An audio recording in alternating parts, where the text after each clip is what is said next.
Hello how दोस्तों, आप सबका स्वागत है मेरी एक और वीडियो के अंदर। ये वीडियो भी भाई ईरान से रिलेटेड है, उसी न्यूक्लियर टेस्ट से रिलेटेड है। ये वीडियो है शाइला खान का, जो पाकिस्तान के लोगों में गई है पूछने कि भाई क्या आपको क्या लगता है ईरान ने न्यूक्लियर टेस्ट कर लिया तो उसके क्या नतीजे होंगे, क्या नहीं होंगे। तो इस पर देखते हैं पाकिस्तान के लोग क्या बोलते हैं, इनकी दिमागों में क्या चीजें चलती हैं क्या नहीं। चलते हैं देखते हैं वीडियो, शुरू करते हैं बिना किसी देरी के। चलते हैं पाकिस्तान और देता हूं मैं इस पे अपना ऑनेस्ट वाला रिव्यू, अपना जो मुझे लगता है वो मैं आपको सबको बताता हूं। शुरू करते हैं वीडियो बिना किसी देरी के, चलते हैं पाकिस्तान।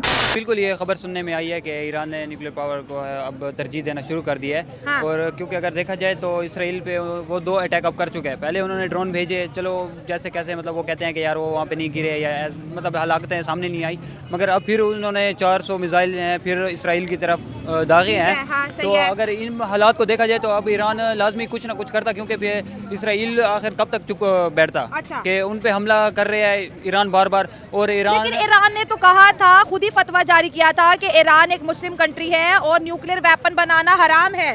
तो फिर आज क्या उसने अपना फतवा चेंज कर लिया, अगर ये बात सच निकलती है? क्योंकि खबरें और आर्टिकल छपना शुरू हो गए हैं कि ये न्यूक्लियर वेपन को ही टेस्ट किया गया है सिमनान में। जी बिल्कुल, ईरान के बारे में ये भी काफ़ी सुनने के लिए आया था कि उन्होंने कहा कि ईरान एक इस्लामी ममालिक है और ये जो है न्यूक्लियर वेपन्स वगैरह इन सब से दूर रहेगा, अपने मुल्क को दूर रखेगा।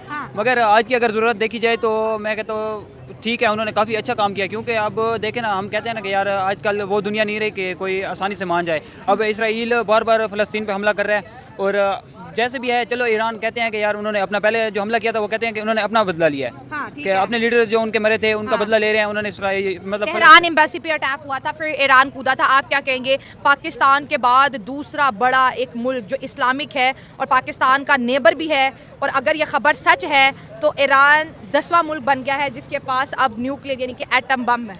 बिल्कुल, ये मुसलमानों के लिए बहुत फ़ायदे की बात है। पहले हम अकेले होते थे। हाँ, अब इस ईरान भी हमारे साथ मिल गया। अकेले थे लेकिन हम बहुत कुछ कर सकते थे फ़लस्तीन के लिए। हमारे हुक्मरान हैं मुतमईन बगैरत हैं, एक होते हैं मुतमईन बगैरत हैं, सैटिस्फैक्टरी बगैरत हैं। वैसे ये कैसी लैंग्वेज है? ये आपको समझ नहीं है, हमारी सराइकी वाली। अच्छा, फिर आगे। हाँ, तो मुतमईन बगैरत है हमारे मुल्क। अभी मुसलमानों के इससे बहुत ज़्यादा फ़ायदा होगा। मुसलमानों के 156 ममालिक फ़ायदा होगा कि जंग में और लावा भड़केगा। तो ये जो फ़लस्तीन के बच्चे औरतें उनकी बूढ़े मर्द जितने शहीद हो रहे हैं, तो 156 मुल्क जो है ये उस पर स्टैंड क्यों नहीं लेते? 156 नहीं है, 56 इस्लामिक 57 ईरान को निकाल दे। हाँ, ये 56।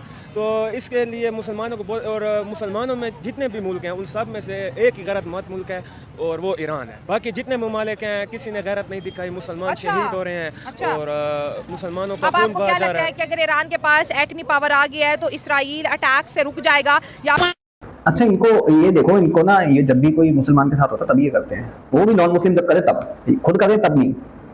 इन्हें सीरिया नहीं दिखता, इन्हें यमन नहीं दिखता, इन्हें जॉर्डन नहीं दिखता, इनको सूडान नहीं दिखता। वहां पे इनकी आंखें बंद, कान बहरे और पिछवाड़े में डंडा लेके उड़ते फिरते हैं हैरी पॉटर की तरह, कतई हैरी पॉटर बन जाते हैं। और पाकिस्तान की रही बात, अबे तुम तो अपने बच्चों के नहीं होते, अपनी बहन बेटियों के नहीं होते, तो दूसरों क्या होगे?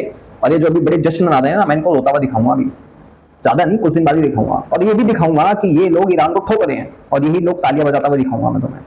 101% ईरान के पास नहीं है कोई न्यूक्लियर वेपन, उसने सिर्फ टेस्ट करा है, उसने दिया है रशिया ने 60। ये मेरे को जो लगता है मैं 100% श्योरिटी के साथ बोल सकता हूं, क्योंकि भाई मोसाद बहुत बड़ी चीज है, बहुत बड़ी चीज, मैं मानता हूं उसको। उसने ऐसे ऐसे ऑपरेशंस करे हैं ना कि इनकी हिस्ट्री में ना आगे कोई कर सकता है।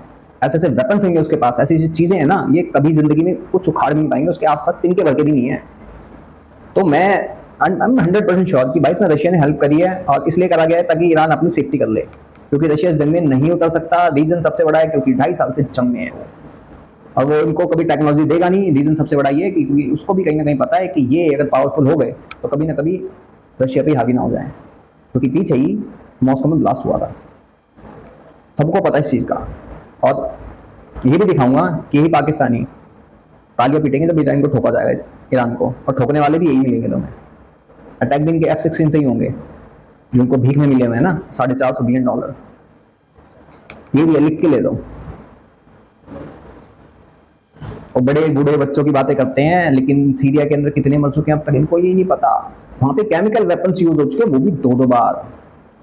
वहां पे बच्चे नहीं मर रहे, सिर्फ पता है किस बात पे? 14 साल के बच्चे ने एक स्लोगन लिखा था स्कूल के दीवार पे, सिर्फ उससे ये दंगे ऐसे भड़ गए हैं। वैसे भी काफिर प्याज तुम तो खाते नहीं, तो काफिर के साथ कैसे खड़े हो तुम? है ना, शिया प्याज, वो तो शिया है ना, तुम सुन्नी हो, शिया सुन्नी में दोस्ती, आहा क्या बात है भाई। फिर इसराइल अपना बदला लिए बगैर नहीं जाएगा। बिल्कुल अभी मुझे तो ऐसे लग रहा है कि ये जो जंग है ये बहुत आगे जाएगी, वर्ल्ड वार की तरफ शायद चले जाए, क्योंकि इतनी खुशी से कह रहे हो जंग बहुत आगे हम तो जाएगी। ये जो इसराइल वाले हैं ना, हम खुद जाना चाहते हैं उधर, ये हमारे रास्ते खोलें तो हम जाएंगे, ये क्यों नहीं छोड़ते हैं। जो डंकी जब लगाते हो यूरोप अमेरिका तब आपको रास्ते खोल के देते हैं वो, रास्ते तो खोल के नहीं देते, लेकिन इनको चाहिए कि ये खुद तो बगैर लड़ने बने की हुए हैं। बात पे आए तो आपको हुकूमत इजाजत दे। हाँ, हुकूमत ये रास्ते खोले ना, क्यों नहीं खोलते। हाँ। नहीं देखें, हम तो चाहते हैं कि हम एक न्यू जनरेशन है, मतलब अभी तक हमारे जब से हमारे कुछ नहीं हुआ, कम से कम कोई एक वर्ल्ड वार तो हो जाए, कोई मतलब शुगल वगैरह तो हो जाएगा, या मरेंगे या मारेंगे, एक काम हो गया। मगर अगर ईरान को देखा जाए तो मैं कहता हूँ उन्होंने काफ़ी एक अक्लमंदाना काम किया है कि इस हालिया में उन्होंने अपने आप को एक न्यूक्लियर पावर साबित कर दिया है। क्योंकि अब देखें, इसराइल है वो अकेला नहीं है, उसके साथ अमेरिका भी है, उसके साथ वो और ममालिक भी है, इंडिया भी है, सारे जितने नॉन मुस्लिम है, क्यों इंडिया का अब वो खुद अप्रिशिएट कर रहे हैं उनको, इसराइल को। हमारे पास ईरान के पास एक सॉलिड पॉइंट होगा इसराइल के साथ। कितना खुशी से बोल रहा है कि ये कि हाँ जंग होनी चाहिए, तुम्हें जाना है, यही पता है इसका कोई भाई मर जाना, ये छातियां पीटता हुआ नजर आएगा, ये वीडियो बना है हमें मार दिया, हम मुसलमान हैं इसलिए मार दिया, ऐसा कर दिया हमारे साथ, छातियां पीटते हुए विक्टिम कार्ड खेलते हुए नजर आएंगे। अच्छा, कभी किसी ने नोटिस करा कि जितनी अभी यूक्रेन रशिया की वॉर हो रही है, कभी वहां से इतनी वीडियोस आए हैं कि यहाँ मिसाइल गिरी, यहाँ ये हुआ, यहाँ ये हुआ, अगर इनके सीसीटीवी कैमरा वहां पे कैप्चर होगा तो वो अलग चीज है। ये बंदे स्पेशली कैमरा लेके खड़े होते थे, वो रबड़ वाली डॉल्स आती है ना, उनको दिखाते थे, एक ही बंदा 6-6 बार मर चुका है, मिसाइल इनको कैसे पता कि यहीं गिरने वाली है। ये यहाँ से इतनी वीडियोस आते हैं, पहले तो बोलते हैं शहादत, तो शहादत से डरते क्यों, साला फोन मान साइड में रखो, जाके कूद पड़ो एक बार में, वैसे भी मरने के बाद ही तुम्हारी जिंदगी शुरू होती है, जन्नत में जाओगे, 72 बकरियां मिलेंगी तुम्हें मैं करते हुए। इनको अभी नोट इसके मुंह में $100 दे दिया जाए ना, ये तो भाई बंगड़े पाएगा, इजराइल को बाप बना के जाएगा, मूत पी लेगा उसका, ये उसका थूका हुआ चाटेगा, हगा हुआ खा लेगा ये। तो ये वो पाकिस्तानी है इनकी कौम। और ये भी दिखाता फिरूंगा मैं कि पैसे मुंह में आते के साथ ही कैसे ईरान काफिर ईरान को ठोकना चालू कर देंगे। सामने जैसे अच्छा। इसराइल आए दिन उसके जो मेन हेड है उनको मार देता है, ठीक है, उसकी एम्बेसी के ऊपर अटैक कर देता है, उसके मुल्क के अंदर जाके अटैक कर देता है। बट द पॉइंट इज कि ईरान ने कर तो दिया है, लेकिन ईरान अपने जो जनरल्स हैं उनको फिल्टर आउट करता है या नहीं करता, क्योंकि आज भी मतलब अंदर ही गद्दारी की बू बिल्कुल शामिल ऐसा ही है बिल्कुल ईरान ऐसा ही में। है। अच्छा, ईरान के अंदर जैसे लास्ट ईयर में हुआ था कि जब न्यूक्लियर पावर हुआ था, तब ईरान के जो मेन टॉप जनरल थे वो इजराइल के पपेट्स निकले थे। अच्छा, पकड़ निकल आए थे, तो ठीक बिल्कुल है। ऐसा ही था। तो अब अगर बात है कि अगर ईरान के पास एक सॉलिड पॉइंट तो बेसिकली बेशक है, और दूसरा इससे एक और फायदा ये हो गया कि जैसे आपको पता है कम्युनिटी, जैसे मुस्लिम कंट्री के पास सिर्फ एक पाकिस्तान था जिसके पास न्यूक्लियर पावर ठीक हो गया। था, अब लोग मुस्लिम कंट्रीज में एक बढ़ गया जिसके वजह से ईरान है, ठीक है, इससे ठीक ये है। फायदा तो हो गया। आपको भी लग रहा है कि वाकई ये टेस्ट हो चुका है, क्योंकि कहीं जगह पर ये कोट किया जाता है नहीं, सिमनान के अंदर कोई न्यूक्लियर वेपन टेस्ट नहीं हुआ, ये जलजला आया वहाँ पर। बिल्कुल, मैं भी ऐसे इस बात से मानता नहीं हूँ इतनी जल्दी, क्योंकि अभी लिटरली इसराइल जैसे हर टाइम कह रहा होता है कि ईरान के जो बेसिस हैं जहाँ पर वहाँ पर अटैक कर रहा है, हाँ। और जैसे ही वो पास होता था, जैसे लास्ट टाइम हुआ था कि उसके जहाँ पर जो सारे प्रोग्राम्स थे उस पर हैक करके 2 साल पीछे कर दिया था उसका, ये आपको ये पता लेकिन होगा। यहाँ पर इसराइल यूनाइटेड नेशन में कहता रहा है कि ईरान जो है न्यूक्लियर वेपन बनाने की तैयारी कर रहा है और हम उसको रोक रहे हैं। हम जो है अपने साथ साथ अमेरिका को भी प्रोटेक्ट कर रहे हैं, क्योंकि ईरान की ना अमेरिका से बनती है ना इसराइल से बनती है। वैसे तो बनती उसके हमारे साथ भी नहीं है, हम पे भी 2 हमले कर चुके हैं। बिल्कुल ऐसा ही है। असल में ये कि इसराइल की पॉलिसीज में ये है कि इसराइल के आसपास जो कंट्रीज हैं उनमें किसी के पास न्यूक्लियर पावर ना हो, ठीक है। अगर होगा तो वो उसको खत्म कर देगा, तबाही हाँ। बर्दाश्त। और मेरा अपना पर्सनल पॉइंट ऑफ व्यू है कि ईरान जो है ये इतनी बड़ी सुपर पावर्स इसराइल, अमेरिका, पूरी होते हुए नेटो नहीं बन सकता इतनी आसानी से। एटमी पावर बनेगा, नेटो क्यों बनेगा? नहीं, नेटो वगैरह की पावर के होते हुए नहीं बन सकता। अच्छा, एटमी पावर, ऐसे तो सैंक्शंस जो है इन यूरोप और मगरिब की तरफ से इंडिया पे भी बढ़े थे, पाकिस्तान पे भी बढ़े थे। पाकिस्तान का तो सिस्टम ही अलग था ना, पाकिस्तान ने तो उस टाइम पे अलग सिस्टम था, इनका सिस्टम अलग है कि इन पे सैंक्शन इंडिया पे लगी भी हुई कितने है। ज्यादा सैंक्शन थे, सैटेलाइटें घूमती थी कि कहीं ये न्यूक्लियर जो है ना पावर ना बन जाए। पाकिस्तान लेकिन उन्होंने तो बन के का दिखाया। असल में इस लेवल पे लोगों की पहली बात ये कि इस टाइम पे थी नहीं, पाकिस्तान का एक इमेज सही थी।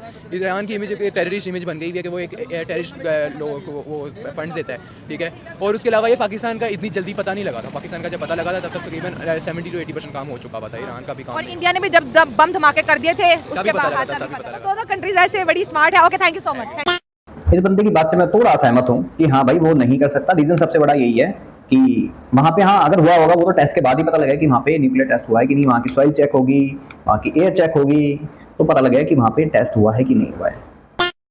बाकी इंडिया और पाकिस्तान की बात है ना, तो पाकिस्तान को न्यूक्लियर पावर बनाने वाले 2 थे, पता कौन? चाइना से इन्होंने सब कुछ लिया, सारे डिजाइन लिए, ब्लूप्रिंट्स लिए, सब चीजें ली। यूएस को पता था, यूएस ने जानबूझ के करा क्योंकि इंडिया ने चालाकी से न्यूक्लियर टेस्ट कर लिया था। तो इंडिया को डिफीट करने के चक्कर में यूएस ने सपोर्ट करा पाकिस्तान को। ये पाकिस्तान के खुद लोग बोलते हैं कि इसी बेंच इसी सोफे पे बैठ के मेरे हाथ में चिट्ठी देके गया कि हमें पता तुम क्या कर दो चाइना के साथ मिलके।